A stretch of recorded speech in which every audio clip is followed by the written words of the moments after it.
Good evening, muy buenas tardes. How's everyone doing tonight? Great. Good. Welcome to the West Hartford Public Schools Board of Education meeting for November 1st, 2016. Can you please call the roll? Mrs. Blanks, Here. Ms. Exum, Here. Dr. Greenberg, Here. Dr. Obermeyer Velasquez, Here. Mr. Paul Uke, Here. Mr. Sarzan, Here. Mr. Zadanowitz, Here. Student Representatives Taylor Steer and Sarah Berman. Our student reps weren't able to make it tonight, so we were unfortunately will be without their presence. In that case, Mr. Zdeno, would you like to lead us in the pledge, please? What an honor. Yeah, as a junior rep, I pledge allegiance to the flag of the United States of America and to the republic for which it stands, one nation, under God, indivisible, with liberty and justice for all. We have no revision to the agenda order, but we do have student participation tonight. Mr. Moore, would you like to introduce our introducers? Sure. Tonight we have members of middle school Quest program to share some of their experiences in Quest, and leading that group and presentation, the director of Quest, who is now Dr. Mary Thompson after successfully defending dissertation.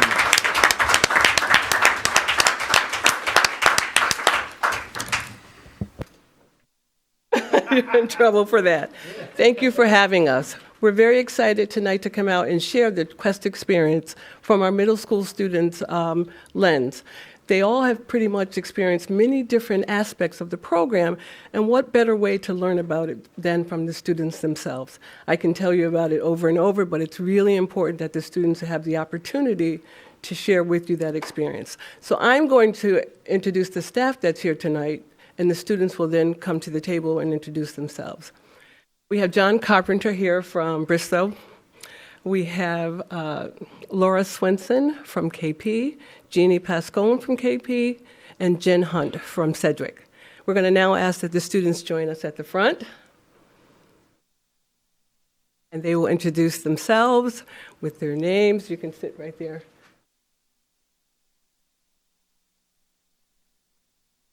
The order in which they'll go, there'll be Nina, and then Mercedes, Sean, you can get right in there.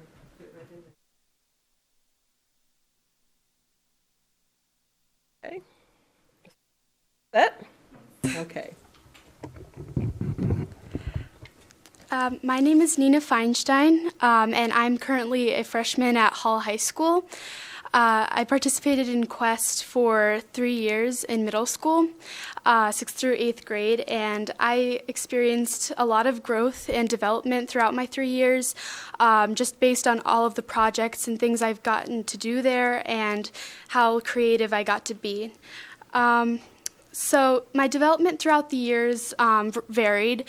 I definitely growed socially. I started out extremely shy. I had a lot of task commitment and motivation. However, I wasn't sure how to express myself in terms of creativity and flexible thinking. But throughout the years, by meeting new people, developing friendships, and just exploring different topics and ways to share my research, I was able to develop very well. I was just able to meet people with various backgrounds and interests. Some people were interested in science, some were interested in history, and everyone just had their own interests, and it wasn't just a stereotypical group of geniuses sitting in a classroom. We all actually experienced different things and took different courses over our years there.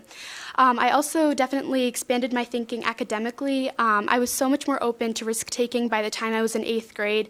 In 6th grade, that was my first year, so I wasn't very exposed to a lot of creativity and doing projects outside of the box. We were normally used to doing classroom activities, but as the years went on, I was more open to doing interviews and just using a variety of resources to help me with my projects and to just expand my project into the community and even to just the school and everywhere.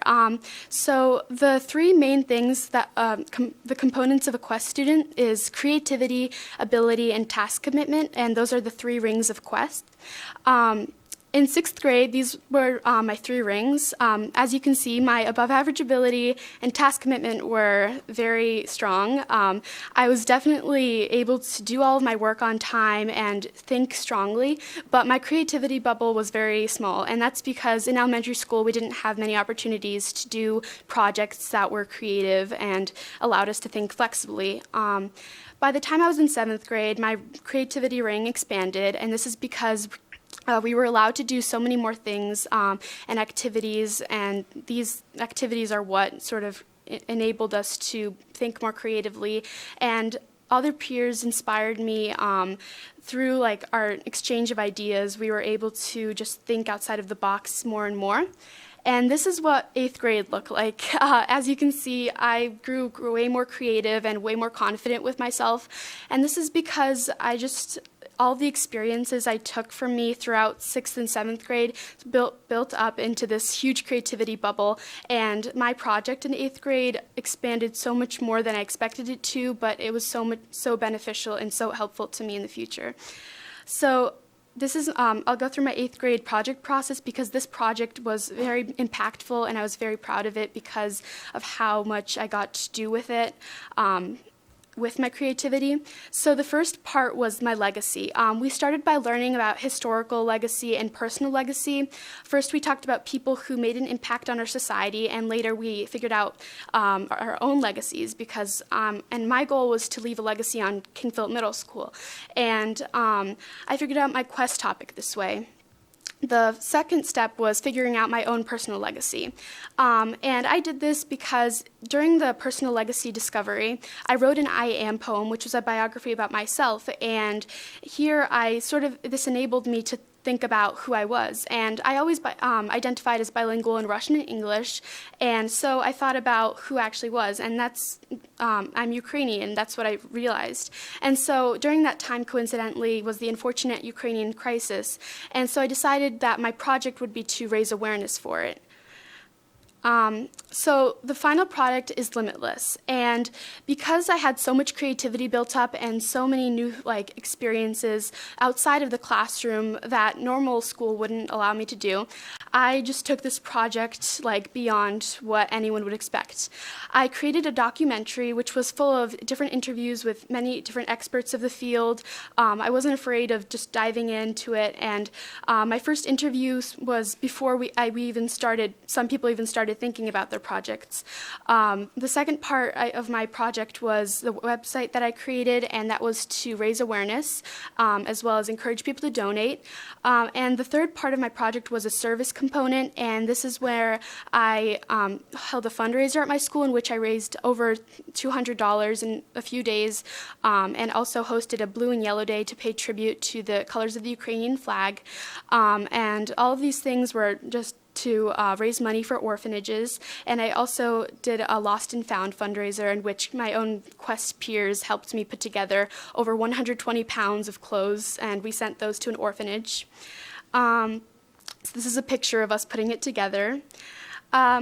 So I also created a documentary, and the full one is 11 minutes long, but I put together about 2 minutes worth of clips that I thought were just interesting, and one of the interviews was with a woman whose husband was injured in Ukraine, and he was staying at Yale New Haven Hospital, and I particularly liked this interview because it was a first-hand account of what was going on in Ukraine. So,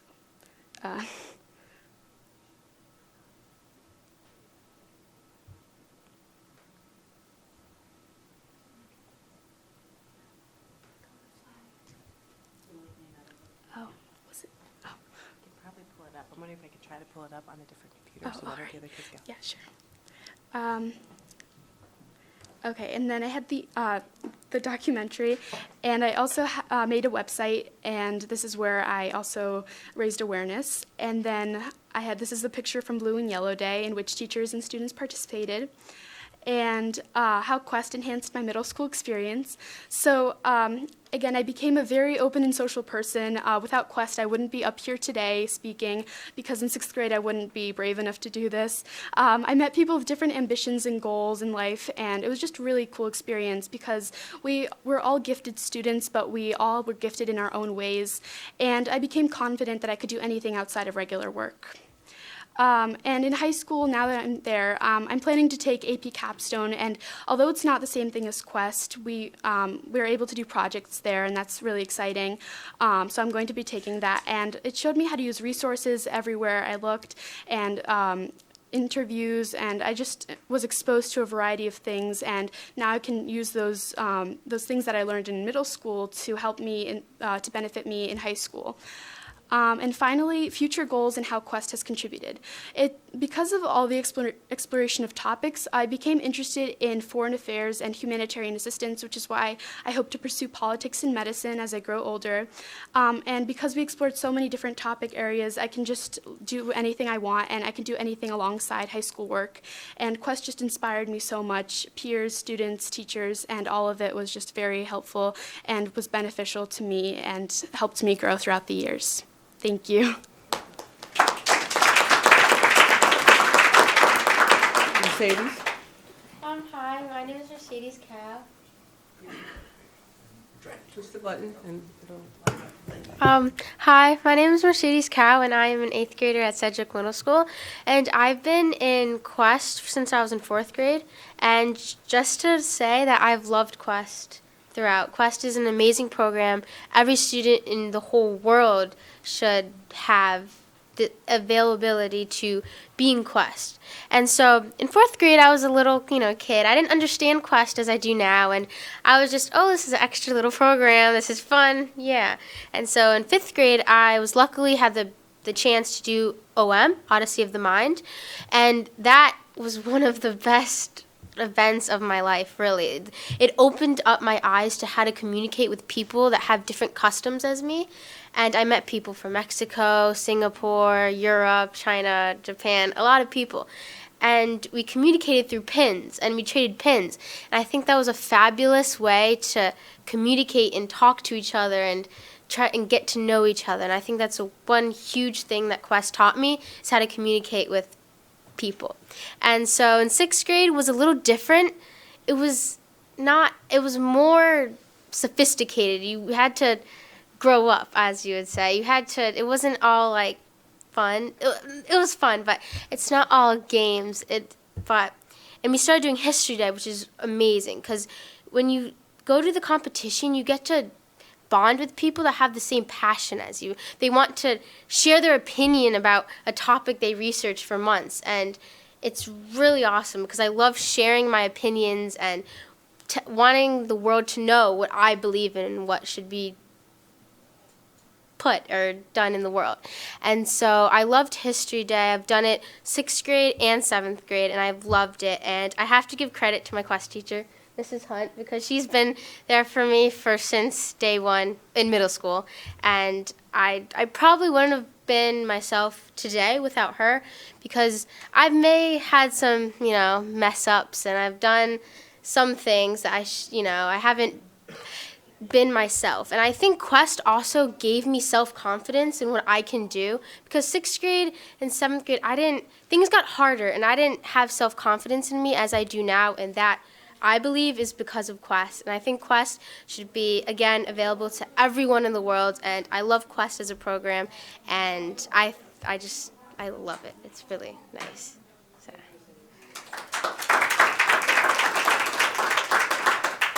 Sean, you ready? Okay. There you go. All right. Hello. My name is Sean. I'm an 8th grader at Bristol. So I'm actually talking about Math Quest today.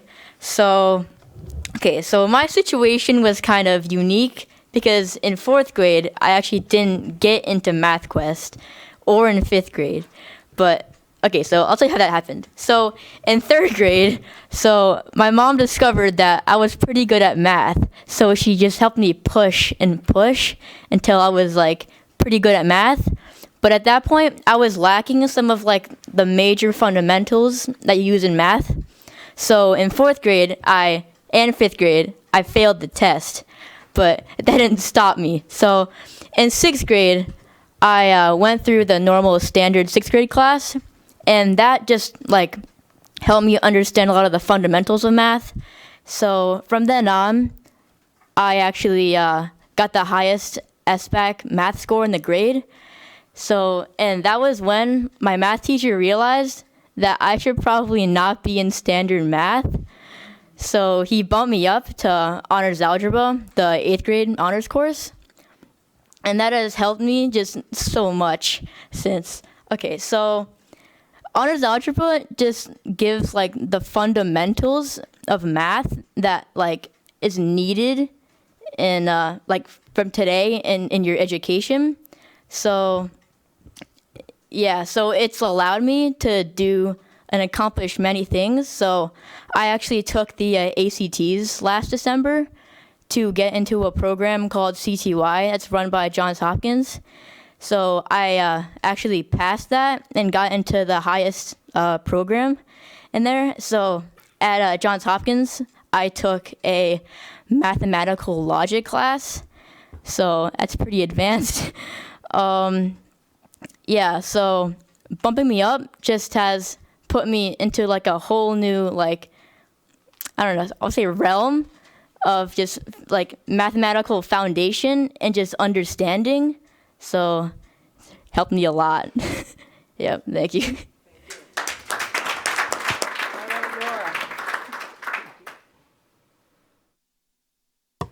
So, hi, I'm Nora. I'm in 8th grade at Bristow, and I've been in Quest since 4th grade, so that's 4 years now.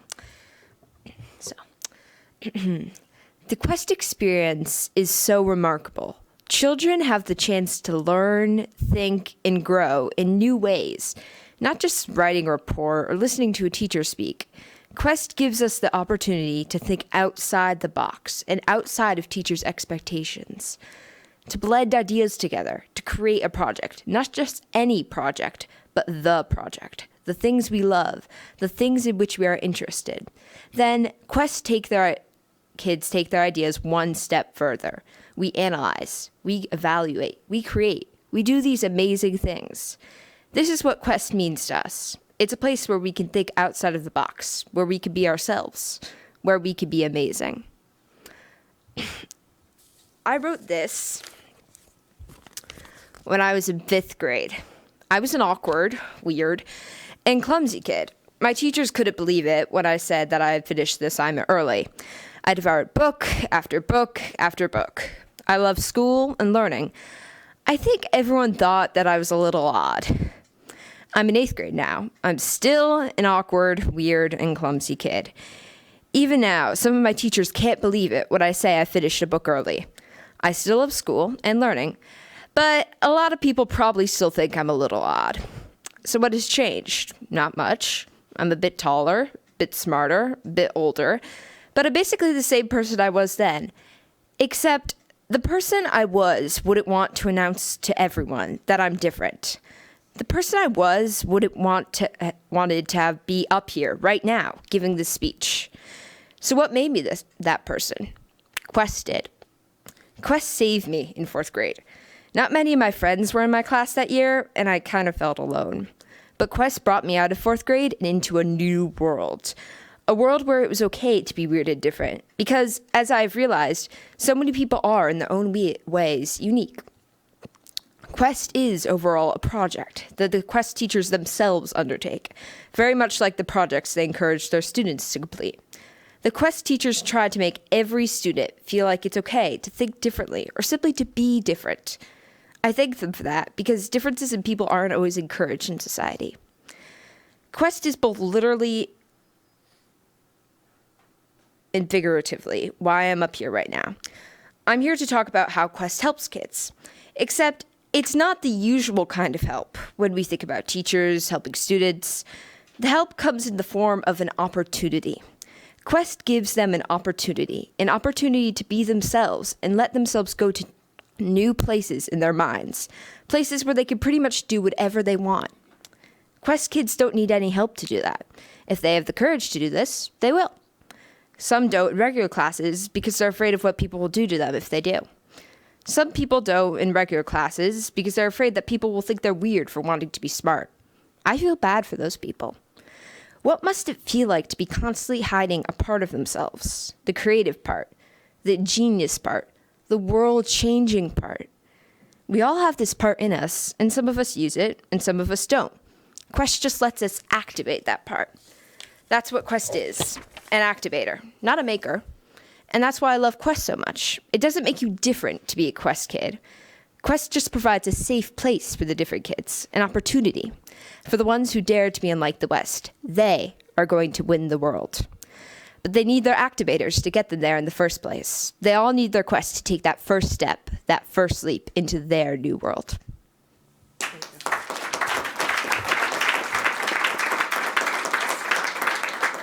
We want to thank all of the board members for your continued support of the Quest program. And if there's any questions, here's the opportunity to ask them questions. I don't have a question, but I think you guys are awesome. You guys are awesome. I love how you love learning, how infectious it is, and how you connect your love of learning and your brilliance to understanding how that makes you shine and who you are. I mean, despite what my kids say, I love to celebrate my inner nerd, right? Kind of get my nerd on and learn and expand that creative space. And you guys have done that at such a young, smart age. So I really thank you for what you've done, but also as models for other kids at your school and other schools in the district, and to Dr.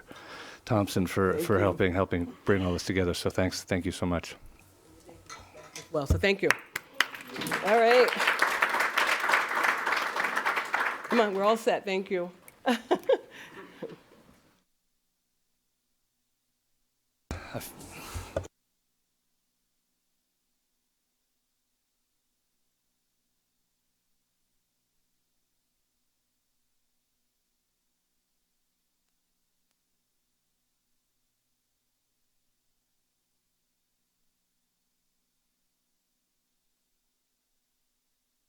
All right.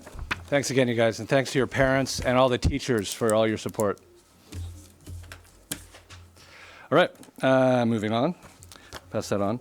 Now that we're all activated, to public communications. I didn't see anybody signed up. Anybody like to address the board tonight? We have a new microphone. Anybody want to try it out? You don't have to press any buttons. This is new kind of access and opportunity to democracy. Am I right? Right? No. Okay. Moving on. Good plug. You know, we got to do what we got to do. Unfinished business. No. None of that tonight. Moving on. New business.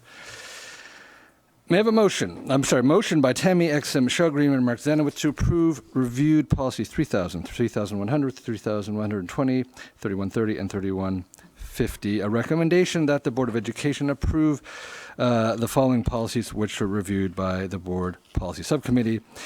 The numbers that I just mentioned, may I have a motion? No, because the policy committee has changed. Okay, let's just do a motion first, and then we can discuss. So I have a motion to discuss I thought we're these. just going to get rid of the motion and okay, however it works, that's fine. Yeah, and then second. And now you want to make a change. It's fine, we can do that. Okay. Yeah, that's fine. I'm sorry. So what's your? I was going to put a substitute motion, but whatever. I'm going to revise. I propose we revise the motion. Yes. There's been a little bit of confusion about what constitutes first reading and second reading, so we would like to make all of the motions, all of the board one numbers, these, and then the next one, all as first of two readings. So this is for this So first new business 5A, correct? Or, yes. And so 5B is the same thing. 5B is already 5 already designated as a first as reading. a first so you're reading. making So we'd 5A. like to make these also first readings. So we're having a revised motion. A revised motion to make 5A a first reading. All those, I have a second, a motion for that. Someone? Second? All those in favor? All right, so now we're going to move to make this a first reading. Back to the recommendation, which is a new recommendation, sorry for the minutes, that the Board of Education approve as a first reading the following policies which are reviewed by the Board Policy Subcommittee, 3,000, 3,100, 3,120, 3,130, and 3,150. We'll read the titles in a sec. A motion? Another motion? So moved. Second? We're just going to do this all night. All right. Now we can discuss 3,000. Thank you. Do you want me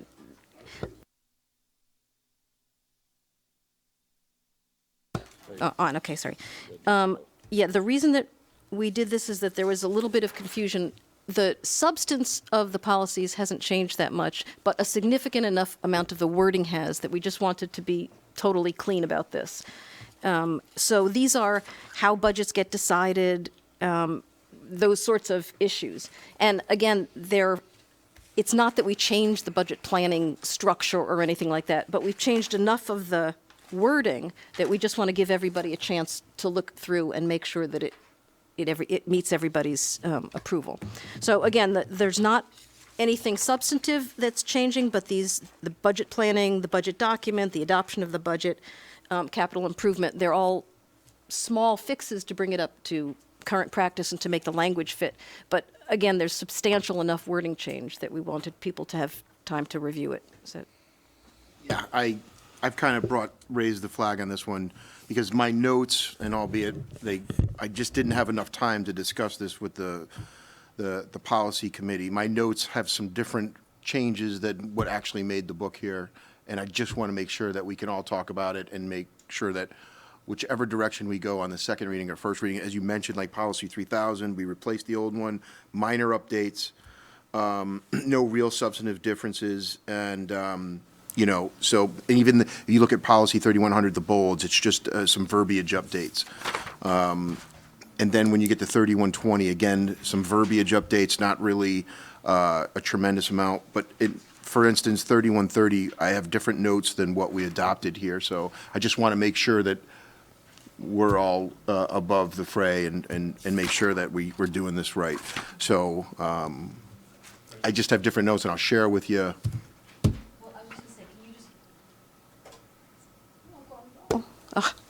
Magic touch. I just want to, are there substantive differences between, just so that I know before you come back, are there substantive differences between what you have for 3330 and what we have? Well, so. I mean, is there anything, any larger issue we should talk about? No, it's not anything that I thought we were replacing the entire thing with the new CABE, with the 3150, replaced with the 3150 of CABE, and so that's where my notes change. CABE's, it really is the budget adoption. We're not going to change the world with the new verbiage, but it's just, I want to make sure that we're all on the same sheet and that we come here Right, together. but I mean, there's no substantive change No. that we have to discuss. That's what I thought. Nope. Okay. So can we go, thank you. These seem not terribly complicated, and I suspect that after today and then moving on to a final reading next time, we can, Right. if there's any changes, we can go through them. I have a couple of questions, minor, and if we could go through each policy.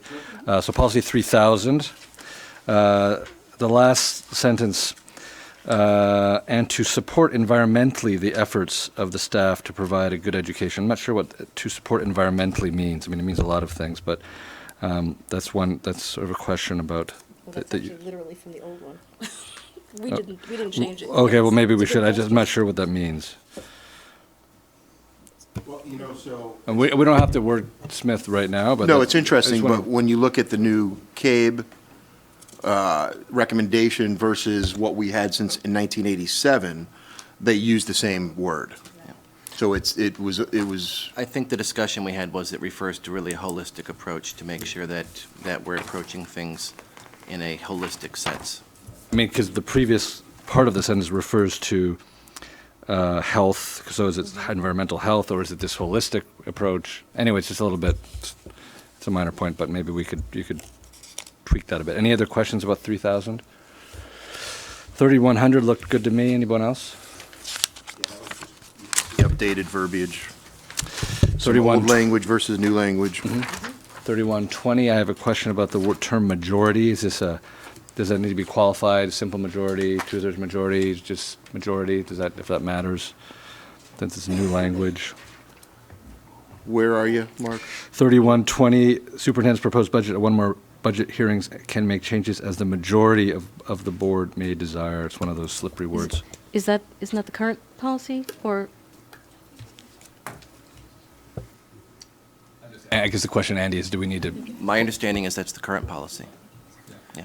Doesn't mean that we shouldn't rethink it if. I'm not questioning whether we need to change it in practice, just if the term has any other meaning beyond. So I read that as, if I feel that I want to make changes, none of that could be done without a majority vote, right? And Which is the current which is the approach current and the current policy. So that's how I read it, but I mean, But it is true that sometimes because budgets are important, that they'll call for like a 2/3 majority or something. So, I mean, we could talk about that as an option. Just in But- legal and political terminology, the term majority often has different breaks.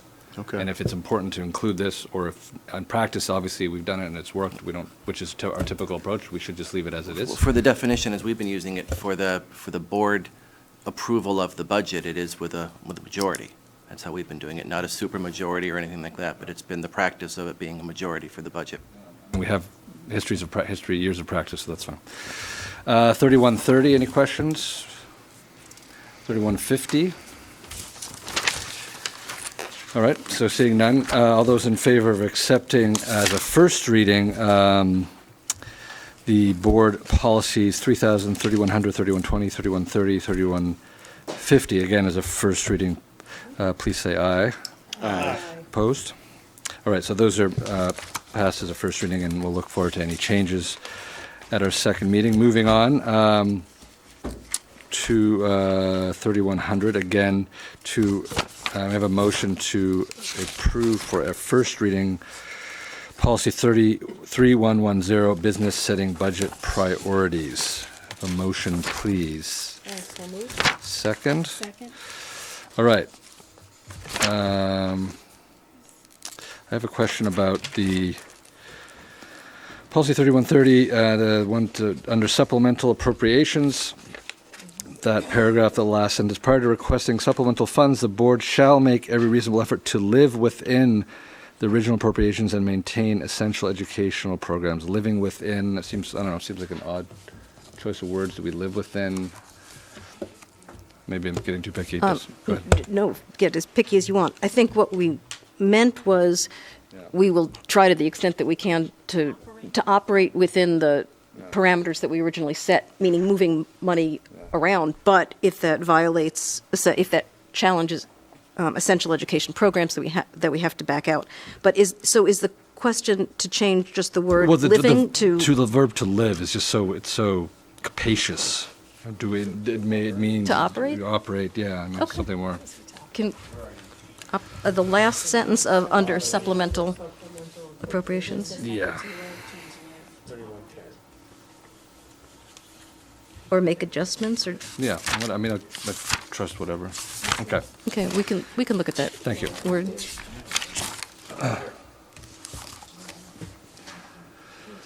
Any other thoughts about 3110? All right. All those in favor of accepting as a first reading policy 3110, please say aye. Aye. Opposed? It is so passed as a first reading. Moving on to staff communication reports. Mr. Moore.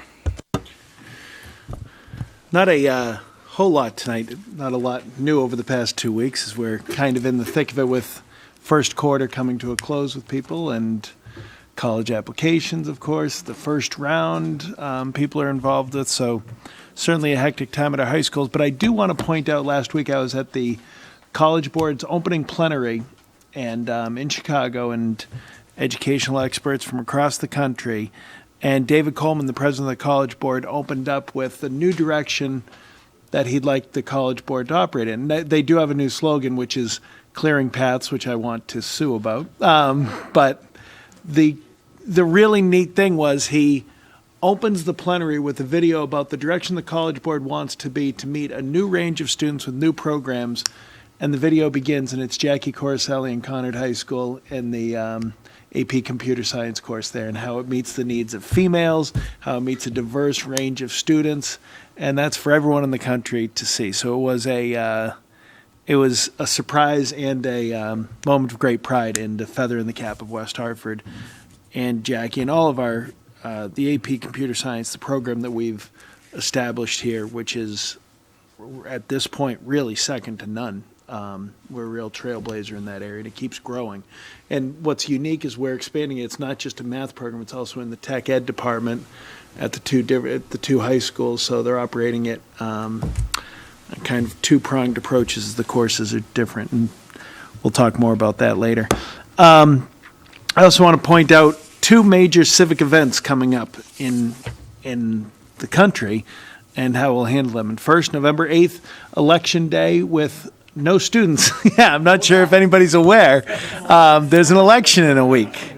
But I do want to give credit to something that I think we were all concerned this summer in coming back to school about tension that could arise in our school and how when the country's tense, these things can feed into our students. And I'm not saying it hasn't at all, but we've had good discussions if you ask teachers in the classes, but at the same point, it hasn't been a disruption to the learning environment, and we haven't seen some of the things that I'd feared. So I do think that's a credit to our students and our teachers and our families in town for keeping things a civil discourse, hopefully, as we move forward in this election. So no staff will be at schools other than principals, office staff on election day. So parking shouldn't be any problems, and polls will be open. On the other hand, on November 11th, Veterans Day, we have a rich program in our schools as we're open that day. And every one of our schools, I'll be providing with the board scheduled activities with each of the schools, ranging from breakfast to concerts to veterans coming in, telling their stories, in some cases to a whole school auditorium, at a flagpole ceremony, or one-on-one, sometimes with local history students interviewing veterans about what their experiences were. And it is, I've got to say, when we first moved to school on Veterans Day, I was history department supervisor at that point, and I wasn't sure what I thought. And I kind of, in situations like this, I deferred at that point to my dad, who was a veteran. He said, no, you've got to recognize it. And then after being there one time, I said to my dad, no, you should come see the attention that it gets and the importance that the day now holds that I don't think it did when it was just a day off school. So November 11th, we look forward to just rich experiences for our kids, seeing part of the American experience on Tuesday, and then following it on Friday with a thanks for what allows things like Tuesdays to happen. So excellent things coming up, hopefully. So that's that. Any questions for Mr. Moore? Yeah, I had the same kind of, I don't know if you had this at Trinity, but the same anxiety going into the school year. It's been very quiet. I mean, not to say that there hasn't been action, classes haven't been rigorously kind of engaging this, but anyway, I'm pleased to hear that as well here. So please carry on.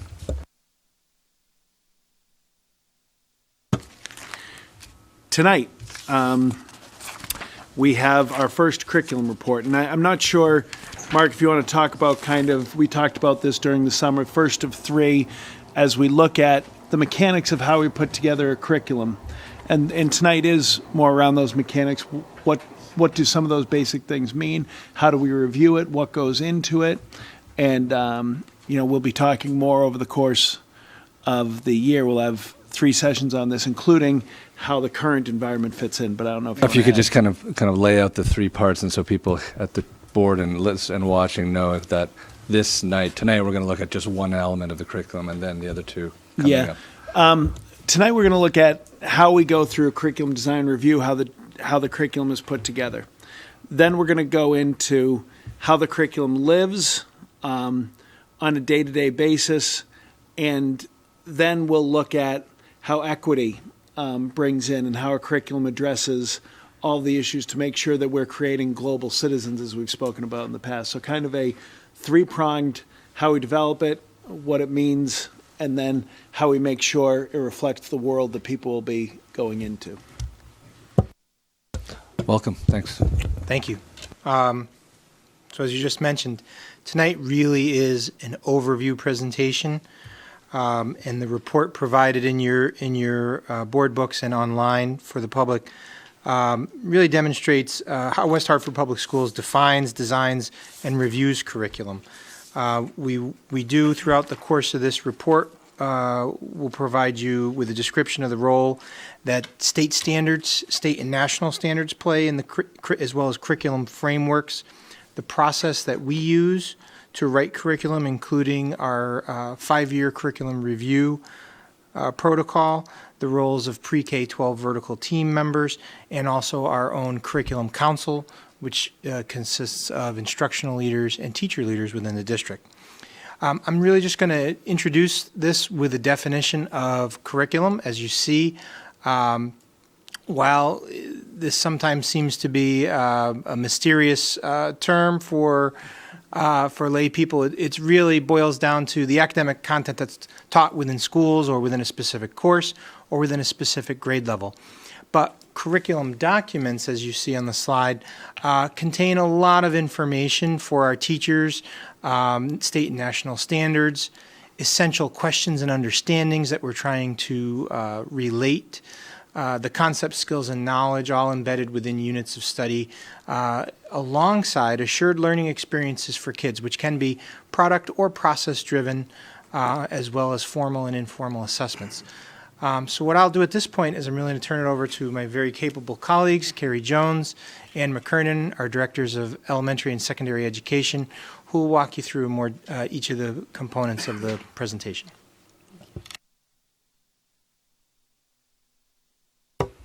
Good evening. It's nice to see all of you.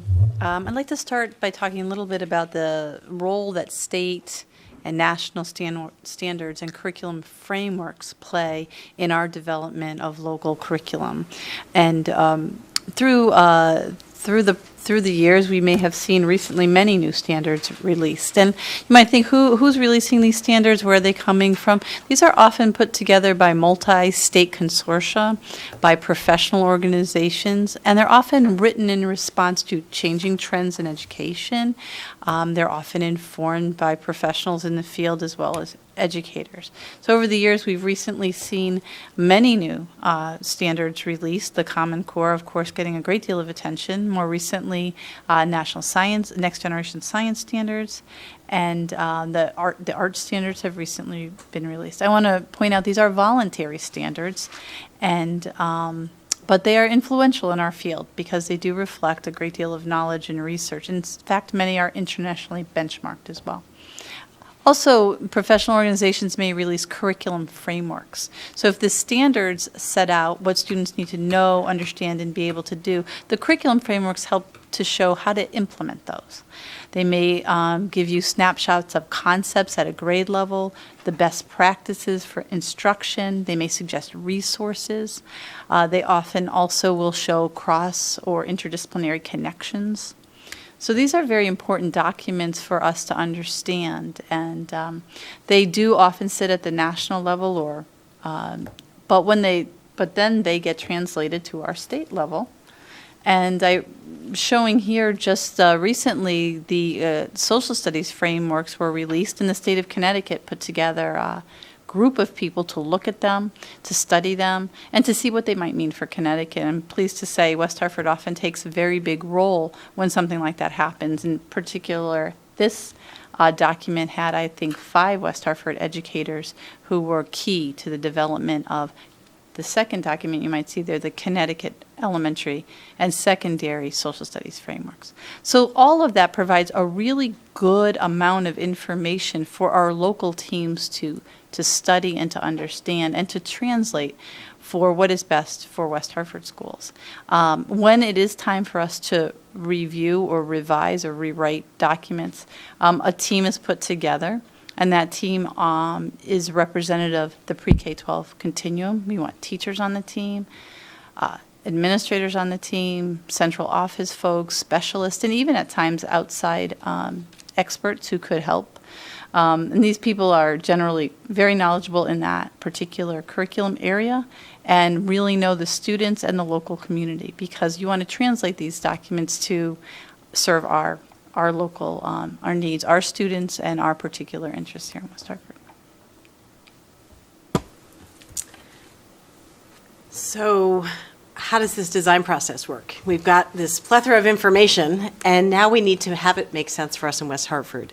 And every curriculum writing team starts off with children at the center. I think that's a really important piece for you and for our public to understand, that when we set out to say, what does this look for us in West Hartford, we translate those national and state frameworks for us in West Hartford, we need to think of our children at the center and think about their progression from pre-K to 12. So we set out with a vision for the learner. Every curriculum team will start off by articulating that very clearly, because we can get muddled by the structures of, kindergarten versus 8th grade versus 10th grade. What do we want for all learners, pre-K-12? So that's a really critical starting place. Once that vision for the learner is established, we next need to look at designing curriculum that addresses these three core areas. First, in our curriculum design, we've got to start with those standards. What are those expectations for what all students need to know and be able to do at a given grade level within a given course? We've got to think about that first, and then really work backwards from that in designing the rest of the curriculum. So the what of curriculum is critical. The next stage is to think about the how does it now translate into units of study, pacing guides, structures. What types of instructional practice will teachers engage their students with? What are the resources we might tap into? Oftentimes people think about curriculum and just think about the resources. They think about that textbook in front of a child or a particular strategy, whether it's in writing or in social studies or science, when really curriculum design is about all of these components. So the how is one critical component, but we've got to think about what we're moving toward in those standards. And then next, we need to think about the assessment. How do we know it's working for our children? And we've got to design various forms of assessment, whether they're end-of-unit assessments, daily assignments, projects, ways that we can check for student understanding and progress toward those standards. So all of these, really for us, when we think about curriculum, we think about all these components. The interesting piece for us, though, is that it's not such a neat and tidy linear process, that there are various influences to our curriculum design process. So the timing isn't always exactly what we need it to be. So, for example, science. We have new science standards. We're working to unpack those standards, understand them. How are we going to design those units of study across our pre-K-12 classrooms? And the state is still deciding about what we're doing with 10th and 11th grade assessment. And we in elementary have our time frame bumped back another year. So all of our planning and thinking about our curriculum design and what grades we're going to start in and our progression and the pacing and what students need to know and be able to do to each grade is now really influenced or impacted by that input. So that's one influential factor. We might also see that the how, the instructional practice, may be an area of influence. So we found, and that could come from external factors like our state, but it could also come from internal feedback. So at elementary school, an example was with writing. We found our original units of study, 2010, Common Core came in, we designed units of study, and we heard feedback from teachers that the writing piece for children was really not exemplified enough. We're doing a lot of writing about reading, but not enough pure writing instruction. And we needed a different model, a different way to get there for our children. So we looked into a writing workshop model. So in the middle of our neat and tidy plan, we had to reshift, and that affected our pacing and affected our instructional practice. So our teachers do a lot of adjusting with our curriculum design process, but teachers are involved in that. Finally, we may see shifts that need to be made in our curriculum design over time because other curricular areas impact the one we're starting to design. So Common Core, social studies, sciences, technology, all of these components play into curriculum design in a given department or grade level. So we've got to think about all those influences.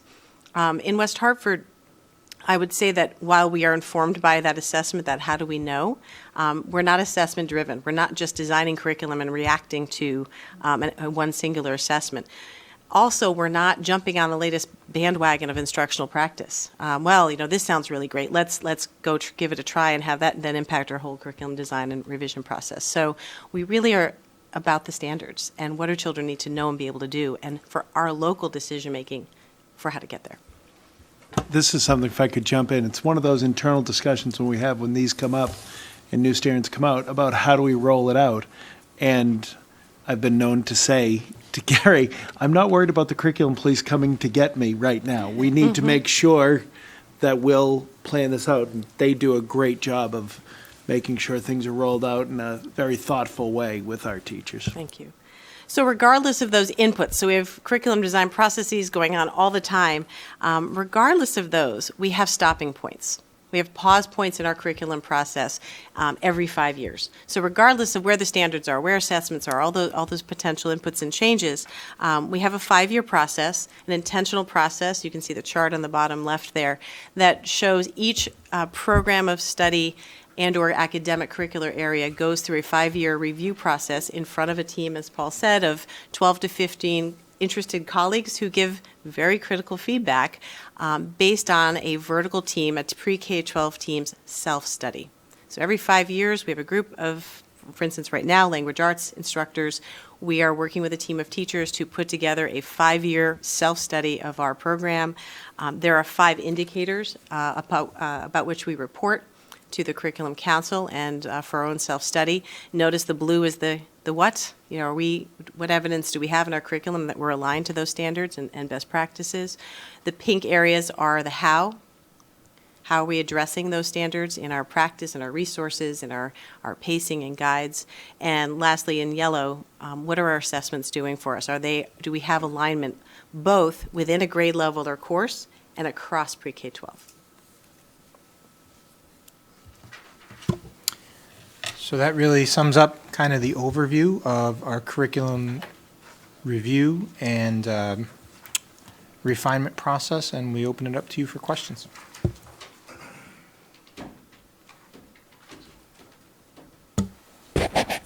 Thank you very much. I'm curious, and if this question is better suited for one of the subsequent presentations, please let me know. But I'd like to know more about rolling out the curriculum changes, how that happens, and then feedback as it goes along. You touched on that briefly.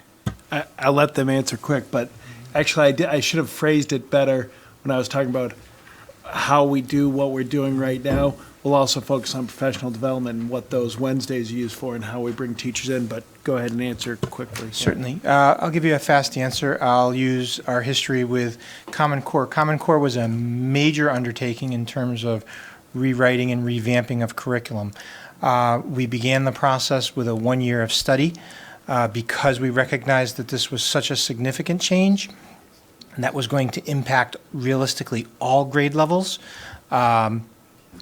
In that year of change, we conducted a lot of research so that all of our instructional leadership, our principals, our department supervisors, our curriculum specialists, and then folks like within special education and other related areas were knowledgeable about what was going to happen. We then brought in for that particular work the Leading and Learning, Larry Ainsworth out of California. We hosted a curriculum design team that featured a significant number of teachers working alongside instructional leaders. And at the same time, we figured out what our implementation plan would be, staggering grade levels so that teachers weren't faced with having to learn, 2 or 3 different sets of curriculum all at once. At the same time, we revamped our professional development structure, which used to have a CSI workshop in the winter and in the spring, so that we could have monthly content-based professional learning that was directed by the district, so that teachers could keep pace with the changes and have ongoing support. So that's kind of a big picture as to how major curricular changes could be, quote, rolled out. You do have to look comprehensively at getting everyone up to speed and knowledgeable about the changes, having the curriculum written, and then how do you support teachers? And during the same time, there's lots of other ancillaries. We had parent workshops. We had, just so that you get all of your constituents informed and on board. Smaller scale changes where it's just one content area or certain grades, happen in a similar fashion, but at a much smaller scale. Thank you. Just to be clear, so at our next discussion of curriculum, we'll have a conversation about the teacher piece. I'm not sure the order right now. We might be moving. Well, I mean, whatever the order is, yeah, but at one of the upcoming, so because we want to know about how teachers manage the absolutely constant yes. process of revision. Yes, Okay, absolutely. Yes. that is interesting, and just how it keeps going. As I hear these time frames, it seems like a very long period. But then when I think of during those years, well, the children keep growing, and the changes have to happen. So, is the pace? Does it feel like you're getting pushed a lot, or is it a comfortable pace for? It varies by content area. A good example that's up and coming is our next generation science standards. So we've been aware of these standards for at least 2 or 3 years. The state put any real implementation kind of on pause because of the magnitude of change within English language arts and mathematics. The state has now formally adopted those standards and is looking to revamp the state assessment in science. That's kind of their methodology for accountability for school districts to pay attention to the change. But they're giving us 3 years. So that enables us, we've had multiple years of study. We've had our curriculum leadership involved, not only in local study. They've been working on state committees, item writing committees, things of this nature. And we've done some beginning work, some small focus groups in the summer to get our teachers understanding fully what the standards are about. So we've gone through that self-study process. We'll be ready to begin to write curriculum and begin to implement that between now and 3 years from now, in time for having a well-aligned and system up for our state assessments so that our students are ready, fully prepared, and on board.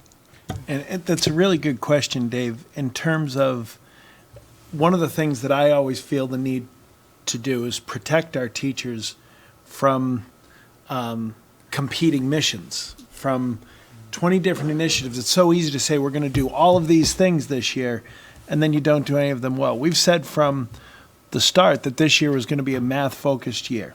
So just because the state comes out with science standards and social studies standards this year doesn't mean, well, now math, science, and social math's our focus, because we need to look at what are we doing, how are we doing it, and what kind of changes do we need to make. So that's what we're focused on this year.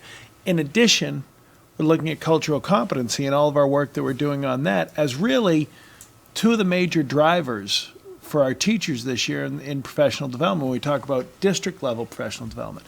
And then in each building has their own, okay, this is something we need to work on here. There's feedback from parents. There's feedback from our surveys. But you can't do it all at once. So there's always that kind of pressure, and that's what I try to make sure, and with this team, that we've planned how to layer it so it doesn't all fall at the exact same time. But yeah, that is the pressure. Great. That's great insight. Thank you, guys. Hey, great presentation as always, Paul. I really look at curriculum as our widget. It's what we produce. It's really, we can talk about everything else, but at the end of the day, this is what we truly deliver. So as I read through the pre-read, and I recognized that, well, every district in the state, every district in the rest of the country has access to these very same standards. So my question to you is, if everybody's working within the same guardrails, how is it that we as a district are able to continually outpace the other districts? How are we able to differentiate ourselves as a district when it comes to when colleges recognize that our kids are coming from, they're coming from West Hartford. These kids are well trained. How do we continue to perform that? And are we benchmarking ourselves in any way against some of the other districts? Are we measuring what they're teaching their kids, their widgets, as it were? So in terms of the first question, which I think I hear you saying, how do we do what we do? How do we continue to perform and excel? I think our big secret to success with all of this has a lot to do with the professional learning, the CSI supports that are built in for this district. For a very long time, we were the only district basically in Connecticut with such a model. The model for other schools, by and large, is you get 3 days a year. You get that first day or 2 days at the beginning of the year, and you had election day, and that was kind of it.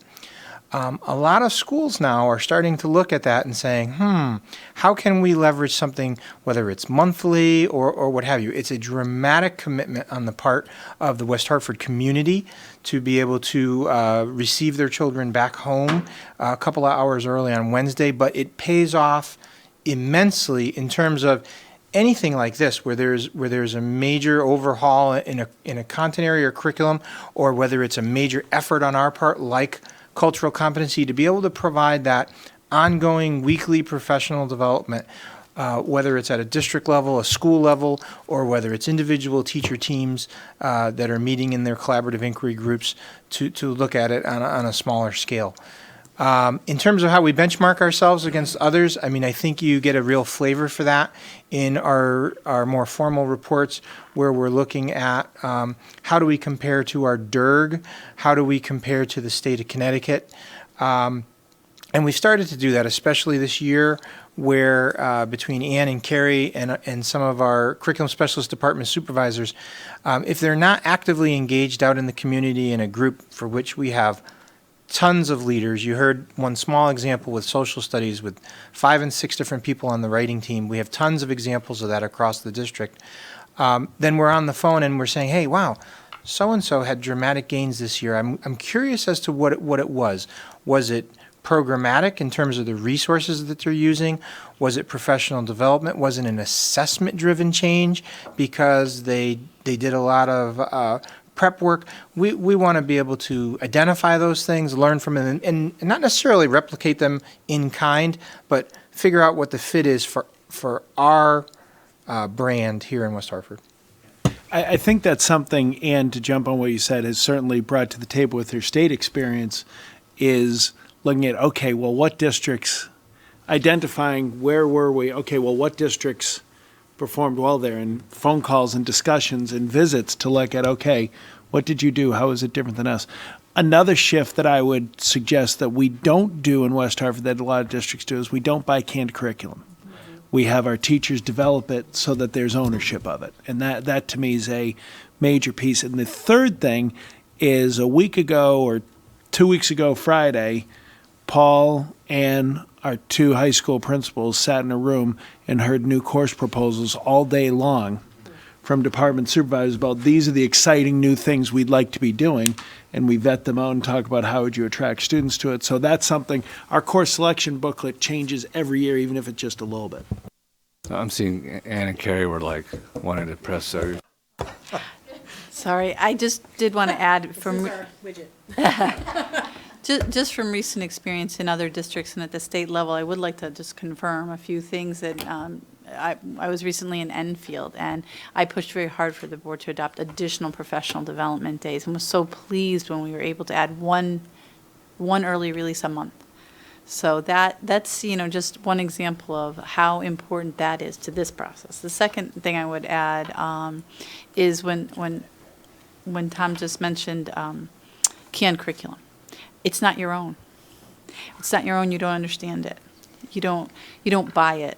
You struggle with it. When it's such a large team of people representing different viewpoints and done in such a thoughtful manner, that's where you are most able to develop buy-in and to it's going to sound a little corny, but almost love for the curriculum. Like, I really love what I'm teaching. I enjoy it. I believe in it. I think it makes a difference for students.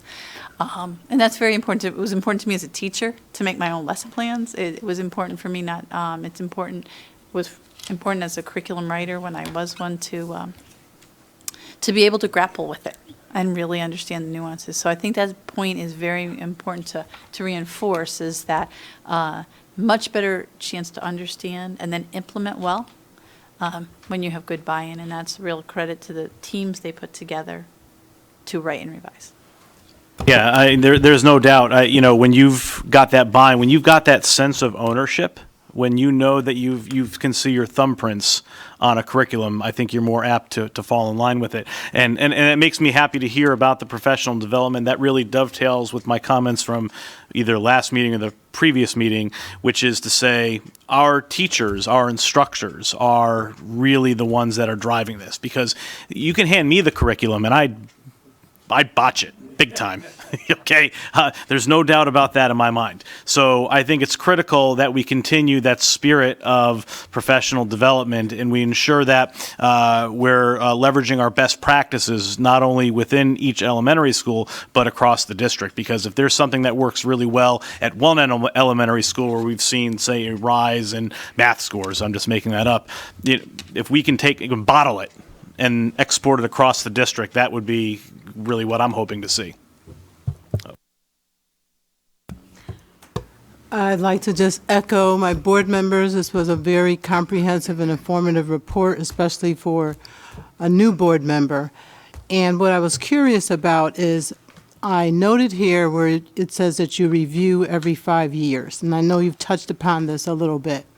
But what I'm curious about is I'm sure you have ongoing review as well.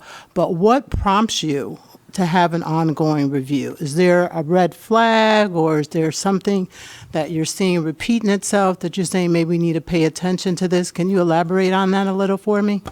It brings it together, Carol. It brings it all together. It's really the teacher leadership and input and feedback and the structures we have with a department supervisor and curriculum specialist structure. We have people at every building, at every level, who are there to not only be in classrooms to see what's happening in practice, but to help facilitate and lead professional development and to get feedback. So, for example, one of my townwide curriculum specialists visited every school, 2nd and 5th grade, over the course of the past 2 months to get specific feedback on the new writing curriculum. And so that's going to drive that revision. The department supervisors and curriculums, we coordinate quite a bit across pre-K-12.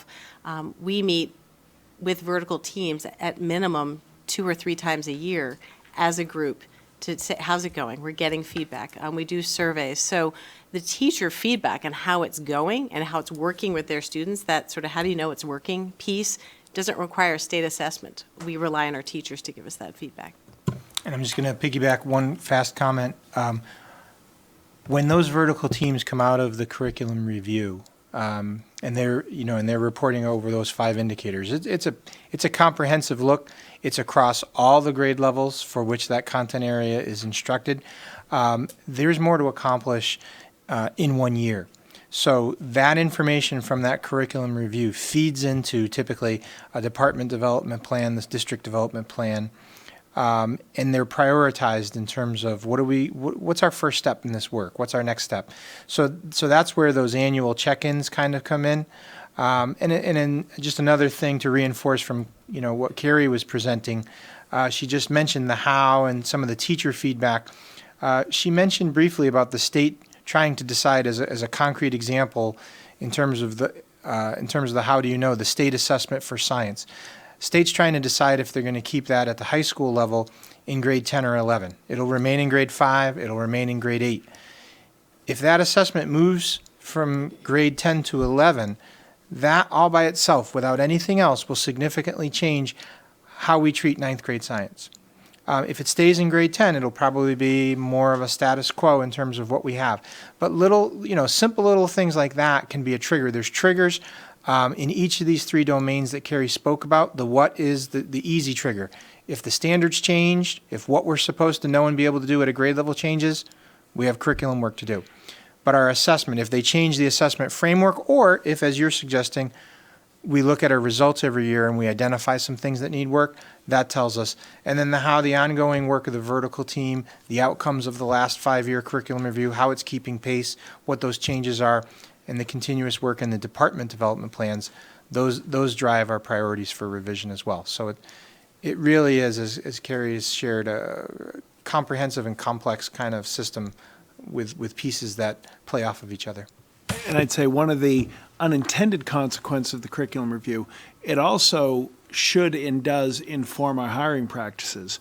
When you're looking at, okay, where are we now? Where are we going to be in 5 years? What do we need? Who do we need to recruit? What kind of expertise do we have to have in this role that maybe we're lacking right now? What kind of, if we're seeing course expansion areas, okay, well, who are we bringing in to make sure that there is some background in this? So there's a piece of that too.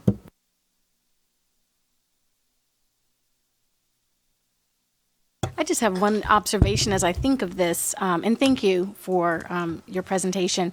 But looking at the math, and there's so much concern as we were going out into the schools and hearing parents, and they would speak about math books. And I really appreciate the fact that this curriculum wasn't purchased. Very good point. I remember being a teacher back when the curriculums were purchased and how you have to kind of do that. And instead, the information, as you were hearing it, I remember Carrie saying, we haven't found the right book, and we're not just going to have a book for the sake of saying we have a math book, but it really has to be the right materials to support it. And now looking forward, you have the math nights, and really are informing the parents and the community about how the math is being done and how it is supported and how it does look different. And it's okay, and you can still learn math without having a math book at home every night for homework. So you can kind of see the changes, and it's been gradual, and you built it, I think, your own way, and you have the staff and everyone really buying into that. So I just think that's a good example for the way I see the rolling out of the curriculum. Just wanted to point that out. Thanks. It's really interesting. I wanted to move out a little bit and ask some broader questions just so that I understand it. And the first is sort of just definitional. Talk about academic content. And I just wonder where skills fit in. I understand the content includes skills in a way, but it's an emphasis on content, what they should know. And I'm just wondering at which points the skills that they need to develop get incorporated. Indicator 5 in our curriculum review is exactly that. So as we're looking at our language arts review, for example, we've got to think about cross-cutting skills, knowledge, and concepts across science, social studies, again, technology use, the arts. So indicator 5 in our curriculum review demands of us, and that's why we have in the room teachers and leaders representing other content areas to inform us on how we need to think smart about that, not only within our department or within a certain area or strand, but think about interdisciplinary knowledge and skills and understandings, so that our students aren't getting a different message when in elementary it's a lot easier, but in the secondary level particularly, my science teacher is talking about it this way and my language arts teacher is talking about it this way. What are the sort of common skills and how are we building those in smart ways?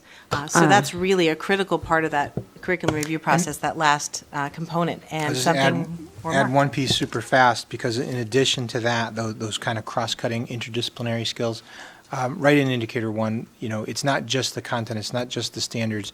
Skills are built in addition when you're looking specifically at a subject, at a discipline of study, and it's built into our essential questions in terms of what do we really want students not only to know but to be able to do.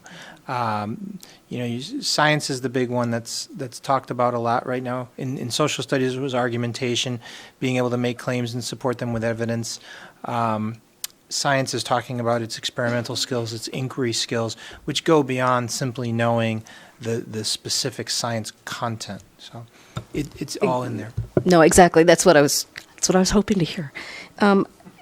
Thank you. And I gather from everything that you're saying that you feel like there is also enough flexibility for the teachers built in, that even within these frameworks and structures and ideas and materials, they can still shape the things. We try very hard not to be prescriptive in that way. Teachers, we have excellent teachers. I don't remember who made the comment, but teachers drive the curriculum. They are the main ingredient to our success because they deliver on the product that we provide for them. In terms of what we ask for teachers, we do have this one area called assured learning experiences, and those are sometimes product driven, like we want every kid to do this, and they're sometimes process driven. We want every child to have this experience. And there are typically maybe one in a unit, but that's not saying what does this child need to do at 10:07 a.m. on a Tuesday. It's really, hey, within this unit of study, there's this one experience that we want to assure that every child takes part in, because that's tied to that essential understanding, the essential content, or the essential skill. Can I jump in? I had a question about this ALE, assured learning experience. So that is that an opportunity to create a kind of coherence to the curriculum across different levels? Across different levels and really across all the, say all the classrooms or all the grade levels, because it's usually there are those assured learning experiences that are defined like a research paper in a particular grade level. There are those that are very unit based, like we want every child to take part in this simulation that demonstrates this particular. Are those determined by, imagine all of the above, Common Core and just kind of national standards, state standards, or is it driven entirely by local district construction? They're driven by us in service to those understandings. So we come up with them. I want to get back to the interdisciplinarity question for a second. I think what you're doing is amazing and it makes all kinds of sense, but I just want to ask if there's anybody who's looking even higher than this. For example, I guess the question is, what do we lose by sticking with the disciplinary approach? And I was reading an article about schools in Finland, of course, my favorite topic. And one of the things that they do is they have topics. And a topic might be the environment, or cars, or skin, or whatever. And then everything that they do is connected to that central thing. So they're still learning math, they're still learning history, they're still learning whatever they're learning, but it's all around a central subject. And that seems to me to be a sort of larger curricular structure approach. And I just wonder if there's any room for that within this kind of conversation. So I'll come add to that. I'm just going to add to your thoughts today, which is not only the kind of interdisciplinarity at that level, but also the kind of pedagogical innovations, the delivery. So I'm hearing a lot about substance and about assessment, and I'm wondering about, is there similarly also kind of pedagogical, how we're teaching differently, so how we're thinking differently, from all of these different modalities and approaches and linkages. Is that also part of it obviously at different grade levels? All right, so since you're piggybacking, I'll ask the second piece of that question, which is exactly this, which is what we're just jumping here, which has to do with the Quest. I was thinking about this with Quest.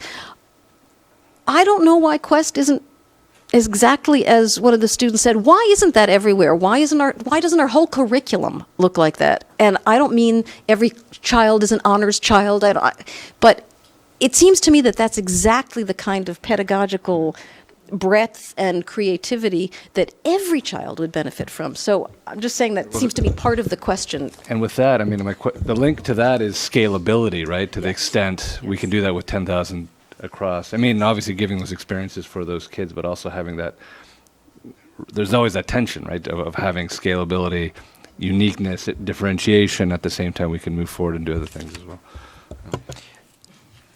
Okay, so that's a lot.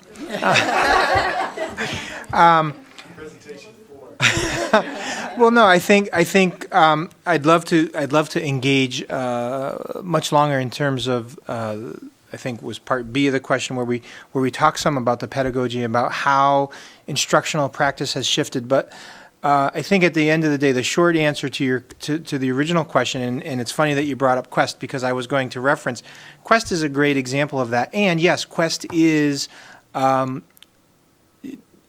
different. It's not the everyday. And I think we start to see more of that as we look at some of the course offerings, and I can speak most specifically about some of the secondary course offerings. When we look at the science research skills course that was put into place a couple of years ago, now there's AP Capstone, so seminar and research itself. We look at the global problem solving course. We really start to see where we are beginning to embark, but I won't pretend to say that this is a hallmark of our district at this time. I think change is very slow in education. As an institution, we were built off of this industrial model with bells and rows and seats, and we recognize, there's a need to move away from that. And I don't want to say that we are back in the 1950s, because we're not.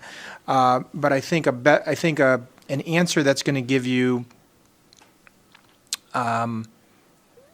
an informed picture of what that looks like. If I put that into we couple that professional development and all culturally relevant. But Carrie was tugging at me saying, "Say pre-K, we do this every day. That's how pre-K teaches." It's very true. It's very true, and I think it's evidence of what it does look like in elementary. And I think we begin to move away from that. The whole concept of middle schools was to have the flexibility to do more of that. And I don't think that that's been realized to the extent that it was dreamed in West Hartford or really anywhere, unless there are those one or two very specific kinds of schools out there that sell themselves on that. I think we do that at Charter Oak. I think we try to do that at Smith. We need to do more of that, quite honestly. And I think we're guilty of it at the other end of the educational spectrum, where the fish rots at the head first, right? Which is, I'm on a search committee now hiring as historians, so we're looking at people. But anyway, it's a bigger question. My last question is totally shifted around, and that's about homework. You touch a little bit on homework in the district policy, and I just want to say that the district policy for high school is 90 to 120 minutes a day, of homework, which, first of all, I think translates to something like 15 minutes a day per class, and I don't believe that that's all the kids get. The second thing I wanted to ask about homework is that my sense is they are doing way too much homework, and it's just... I just wonder how homework fits into this, particularly because all the studies say that past a certain amount, which may be very, very small, homework is really not very helpful. And the piece of that has really gotten me going is that when my daughter was having problems in school, they said, well, maybe we'll shift her to the mastery model. And the mastery model, you guys know, I guess, but I didn't, means that there's a series of there are things that you have to master. And once you've proven that you've mastered those skills, you can go on. So if the math homework is 10 questions, well, if you do 3 of them correctly, that shows that you've mastered them. So you don't have to do 10. You can stop after 3. So my thought is, well, if she can stop after 3, why can't everybody stop after 3? Why are they doing 4 through 10? And so I just wonder why we're not closer to that model, which is you do enough to learn and then you're done, or to master it, and then you're done. And I can tell you from, maybe my children are just mentally challenged and limited, but they did way more than 15 minutes of work per class. So I just wondered how you're thinking about homework in this framework. If I could jump in, then I'll let Paul. Carrie did presentation, a large research study on this that we actually had planned another follow-up this spring to. She did about probably 18 months ago at the board, Carrie, is my guess. I mean, you were on it. Just really rich, comprehensive, across the district, which I think who's here? There's just you and me. Yeah. Anyway, addressing this, we could. The point is not to cut you off, but that we could. This is a very rich and important conversation, and a lot of us have shared your experiences and your kids' experiences. So maybe this is a broader conversation for later. I mean, or obviously respond as you will. I was going to say, check, please. I don't sense this as much of an issue in elementary. In fact, sometimes we get the opposite complaint. There's not enough homework because a lot of people equate rigor with volume. And whether it's educators, parents, so that's our number one piece of learning. I think that volume does not equal rigor and does not necessarily, mean that a course is more rigorous or a teacher. It's really about the feedback that you receive to it and lots of other pieces. So we're happy to bring it up again in the future. I'll simply add one thing, maybe a couple of things. I'm long-winded. So the 15 minutes. I mean, I'm sure that you're correct, and I'm sure that it's like anything else. Individual students' experiences vary based on the number of courses that they're taking, whether or not they're affording themselves a study period during the school day, whether that's learning lab or study hall, whether or not they're playing a sport or a musical instrument, et cetera, et cetera. And it's not to say that teachers are being told, okay, you must assign 15 minutes or you're constrained to 15 minutes. That's obviously sort of an average. But I think what I hear you saying is potentially at the secondary level, if I understood your comments, there may be those students that have significantly more. And what about the mastery? We've had conversations. It really gets plugged into at the secondary level grading questions. It's really where this conversation immediately moves, which is unfortunate because I think at the end of the day you're asking a different question. You're asking about the purpose, value, meaning of homework, which is a great conversation to have. And what happens if I can get this? And alternatively, what happens if I can't? What expectations should I be held to? What are the supports? How do I go about it? The unfortunate part is it does get confounded with grading, and I think this is another area where if I look at every teacher across the district and I lump them into one pot, we have work to do. We have conversations to have, and it's really not, and it extends beyond our teachers to our community because, we were all raised, I think, as adults in this compliance concept of school where you do what was assigned and you get rewarded for it with some kind of a letter on a piece of paper. And so we're stuck in that. Sometimes as kids move from school to school and even from high school into college, our institutions can be stuck in that. So it's a very big question. And I think it's one where we need to devote more energy. And I will say, one of the things that Paul will tell you, Rosina, from the first day I became principal at Concord, department supervisor, I've always said, and as somebody who gets to help set the vision and mission for the district, if you can walk around the room and check homework, don't give it, because that tells me that's not meaningful. That's not meaningful feedback to a child. That's not meaningful for anyone. If it's rote work, and I say to parents, if your child's in a course and they come home and they're doing a word search, ask the teacher why they're doing a word search, because I don't get it. And so, as Paul would say, if we lump everyone together, yeah, we've got a lot of work to do. Some of the things I've seen shift over the past 10 years, I'd say, is it's not as much, here's your nightly homework, as much. It's more, here's what you'll have this due on Wednesday, this due on Monday. And I think one of the big things that's a help for parents and students is when we see what's happening with Google Classroom, shared planning, where now even high school teachers are beginning to share, here's what's going on over time. So that you give somebody an opportunity to plan out their life. Because that is also an important purpose of homework is, how do I organize my life? I know I've got a concert Wednesday. Okay, if I've got some time. We're not there yet. Paul's exactly right. This is a discussion we're having all the time. But I do see some progress in it. Well, and for kids who go on to college, that's huge. I mean, that, for my freshman at Trinity, that's the hardest transition, is to go from what's my homework for tonight to, wait, I have a paper due in 3 weeks. What does that mean? So I think that's really crucial. It strikes me part of this is a product of the scheduling of classes, every day having these little mini classes as opposed to, again, the kind of block scheduling. In other words, the ability to have a sustained conversation with peers to draw out information, build knowledge, and digest there, as opposed to having these kind of rapid, and then going home and having to kind of fill in the blanks. The model is, my daughter has at least 3 hours of homework a night, at least. So, yeah.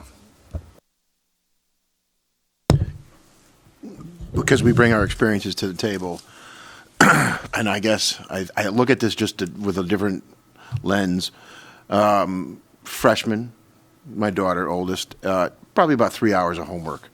And if you look at how many classes they have, 15 minutes times 6 classes, depending on how fast your 15 minutes is, it makes sense.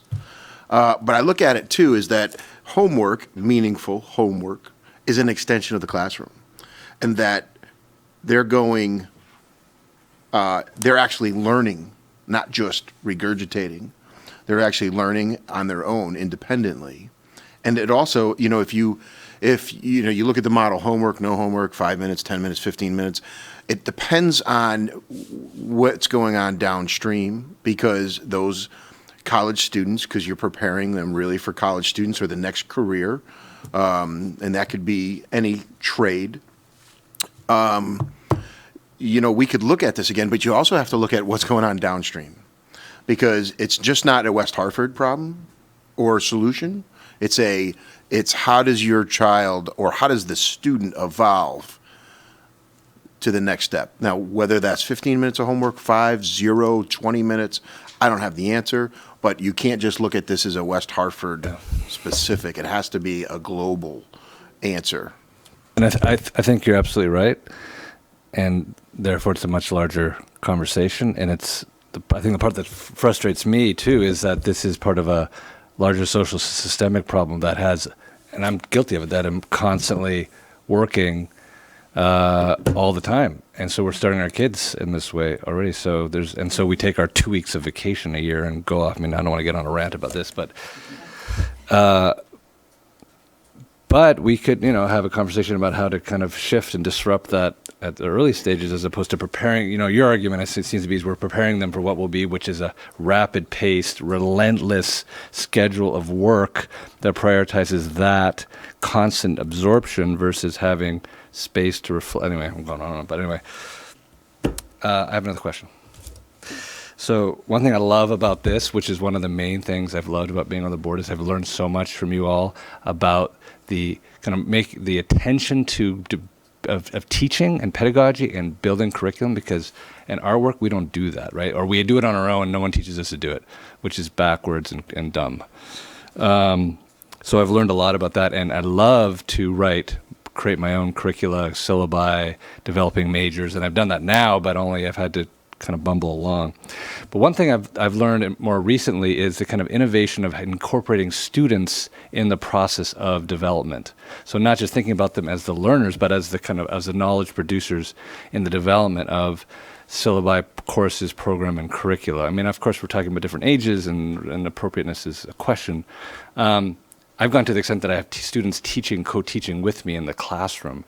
Again, not elementary, but maybe later on. So the question is about, to the extent, talking about homework, you have students involved in things like focus groups or having questions about, what does this look, and this is, asking them, these are the standards, this is our curricula, this is where you're going, and how are they involved as far as, talking about ownership, right? The teachers own it, then the students own it. And how do we kind of involve that in the process of building and developing ourselves as a kind of unique space in West Hartford? I'll start, and then let Ann jump in as well. I don't think we do that in any dramatic fashion. I would say at a small scale, you talk about exit slips, you talk about the formative assessments of what students know, and that's not so much here are the standards, here's where we're going, big picture for a content curriculum area. It's sort of okay, here are our objectives between now and potentially, say, the end of the week. In an exit slip to a teacher, teacher might ask students, what was most useful in the learning, what do they still have questions about, things of this nature, kind of a next steps, so that the teacher can get a rough assessment of where those kids are before, without having to give a big major assessment or anything like that, and also adjust whether it's the content or the pedagogy to really play towards whatever that needs assessment identifies. That more open-ended talk about what you want to learn, I think those are some of those things that we've sort of highlighted. The Quest Type 3, the research project, where students are defining some of their own learning goals, navigating content based on what background knowledge they bring to the table and what inquiry questions they personally have themselves. I don't think that's as everyday or as formalized that you're describing, which would be very exciting, but also definitely require some maturity on the part of the student. So Paul was going to say many of the things I was going to say, but I would just add a few others, and that is course, sometimes teachers will give evaluations of a course to get feedback on what's working best for them, which I think is an important source of information as well. And although this starts to go into a different area, as you look at the teacher rubric, the rubric to evaluate teaching, at the end of the fourth end of that, the highest end of that spectrum, talks about student voice and to what extent are teachers getting students to lead their own learning. So it's not so much in the curriculum development, but I do believe that there's other pieces that help influence, not to say it shouldn't be in some way in the development, but teachers get strong messages about good teaching being incorporating student voice, letting students lead their learning, making decisions, asking their own questions, answering their colleagues' questions or their fellow students' questions, encouraging discourse, rich discourse, accountable discourse. So I don't think my answer's on point directly, but just to support, there are many ways that teachers are strongly getting messages and are owning and doing very good work around bringing that student-led, student being the leader of their learning. Not maybe at the curriculum development level, but in many other ways, those messages are coming through. Hey, I got to do a Columbo and come back with one more question, please. Appendix A, page 14, we've got this calendar, the long-range calendar, and the trivia is getting to me on the very bottom line, speech and language, hearing impaired, 2013 to 2014, I've got an asterisk. What's the asterisk about? Were they on steroids that year? Yeah, exactly. I think it just got cut off when it was photocopied, which is fine. If somebody knows, great. If not, I should know because I created that chart 2 years ago. I think we're bumping Well, because we want the related we services to be revamped it. aligned. You can get back to us on that. Can- one. can I- Sure, I- you can yeah, just take a I've, pass. There's some related services being aligned. We wanted a combination of related service areas, I think. I don't remember the specific. no worries. If it comes to I'll just take the opportunity to point out that those are, as Carrie's indicating, those are among our related services, so they're not content or curricular areas, but we do a formal review of those programs in addition to in terms of science and math and world language. We look at how is our service delivered for our school nurses, how is our service delivery for our teachers of the deaf, and get their input in terms of what their needs are, what their strengths are, and what their direction is. Great. Thank you. Thank you all very much. This is a nice primer, get us all excited for parts 2 and 3 coming up. Thank you for all your work, very exciting. Moving on to routine matters. Recommendation that the Board of Education approve the financial report for the period ending September 30th, 2016. A motion. So moved. A second. Second. Discussion, introduction. We welcome Mr. Chip Ward to the table. Yes. Well, after a several-month hiatus, I'm back delivering the good news, as it were. I know that I'm competing with a lot of things going on tonight. There's a Game 6 of the World Series. So I'm hoping that, yes, I know, thank you, Tom, I checked that. So I'm hoping that people will put their clickers on pause and listen in and soak in the knowledge I'm about to dispense here. So here we are. Okay. So if any of you all have had a chance to review the numbers, some things might have jumped out at you. So I'll cut right to the quick. Right now, we are showing a negative variance of $30,000. We don't expect that to be there at the end of the year, but still, it's a little bit off-putting to see it this early.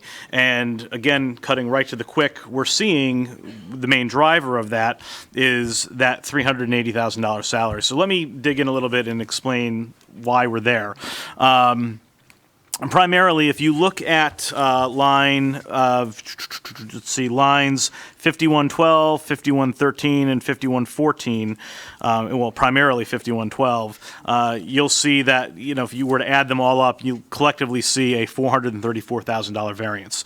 The reason for that is that, Chip is a brilliant man, and he's very conscientious about things, but the man is not the Delphic Oracle, and unfortunately, this year we had 9 fewer retirements than we had budgeted for. So again, CHIP can only do so much, and at the end of the day, we can't force people to retire. So we had 9 fewer retirements than last year. That was a main driver of it.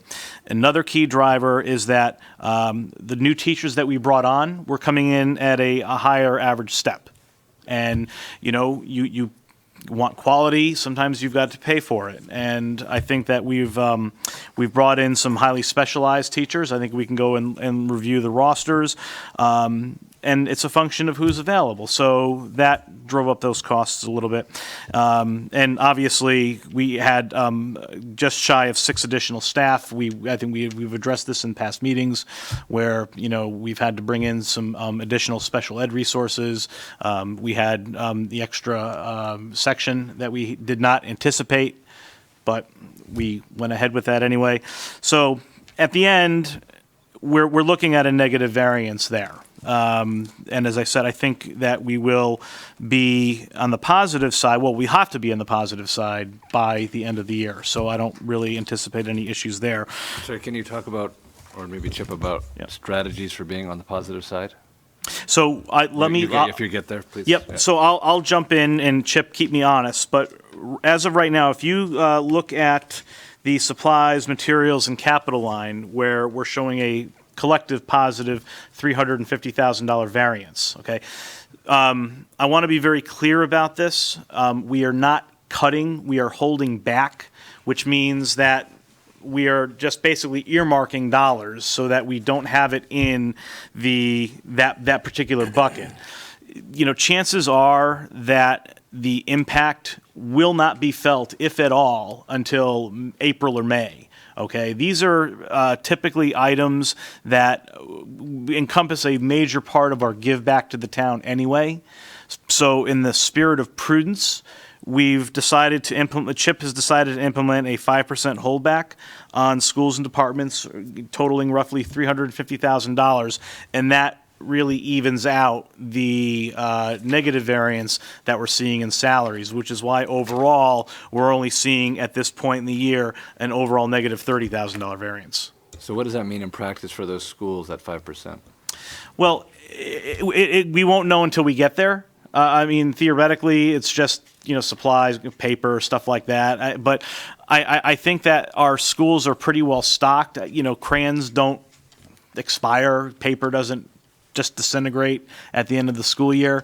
So our hope is that this will be a non-event.